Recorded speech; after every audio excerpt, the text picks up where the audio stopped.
Kalingap Rab huli na ng kanyang malaman. Tambalan ng EDSI, bakit palagi na lang may hadlang? Isang mapagpalang araw sa inyong lahat mga kalingap, sanay hindi nyo po makalimutan na mag-like sa video na ito. At paunawa tapusin muna ang kabuuhan ng video na ito mga kalingap at para malaman ang nilalaman nito. At maraming salamat po mga kalingap sa pagpatuloy na pagsuporta lalong-lalo na kay Kuya Val Santos Matubang at kay Ate Edna Vlogs at Kalingap Rab, salamat po. Kalingap Rab huli na ng kanyang malaman. At tambalan ng EDSI, bakit may palaging humahadlang? Pero bago yun mga kalingap ay pag-usapan muna natin mga kalingap ang patungkol sa tambalan ngayon ni VNC at ni EDS mga kalingap. Ang pagsabi ng I love you ni Edo kay VNC mga kalingap ay nagpayanig na naman sa mga solid supporters ng EDSI dahil hindi lang ito unang beses mga kalingap, ngunit ito na ang pangalawa na isinabi ni Edo kay VNC na I love you. Ngunit hindi naman nabigo si Edo mga kalingap at may magandang feedback naman ito galing kay VNC dahil naipagsabi ni VNC na kahit na ang sagot nito ay I like you lang muna ay hindi na rin ito masama mga kalingap. At bakit? Dahil sa nangangahulugan na rin ito na nagkakagusto rin si VNC kay Edo. Kaya nga I like you nga diba mga kalingap?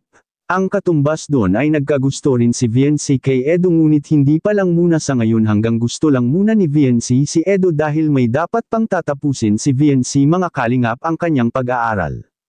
Ito kasi ang isa sa mga pinangako ni VNC sa kanyang mga magulang na magtapos muna siya ng pag-aaral bago siya papasok sa isang relasyon mga kalingap. At bilang isang batang masunurin sa magulang ay ayaw nitong mabigo ang kanyang mga magulang sa kanyang ipinangako.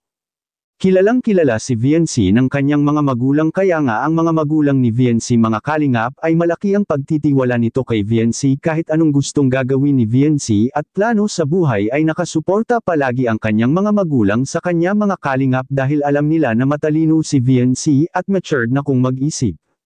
At hindi ito basta-basta nagpa-dalos-dalos na magdesisyon sa buhay. Marami sa atin na humahanga kay VNC na hindi mo makikita kay VNC na siya ay isang minor de edad pa mga kalingap. At bakit?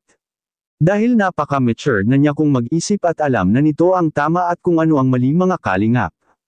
Kaya nga ay maari naman na si VNC ay papasok na ito sa isang relasyon dahil kaya na naman itong dalhin ang sitwasyon at alam na alam ni VNC mga kalingap ang ano ang makakabuti para sa kanya. Ito rin ang sinasabi ni Kalingap Rab kamakailan sa kanyang ginawang live mga kalingap na marami niya ang malungkot kung hindi man sila ang magkakatuloyin balang araw. Hindi man sa ngayon, sana ay pagdating ng tamang panahon sana may mangyayari sa kanilang tambalan mga kalingap. Hindi sa nagmamadali, ngunit meron pa rin itong consequences sa pagitan ni Edo at VNC mga kalingap. At samantala, sino ba itong humahadlang sa tambalan ng EDSI mga kalingap?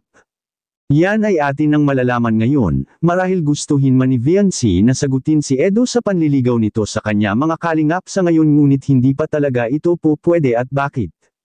May mga posible na si Edo kung sagutin man ni VNC kaagad ay maaring may magreklamo laban kay Edo mga kalingap dahil si VNC ay wala pa sa wastong gulang.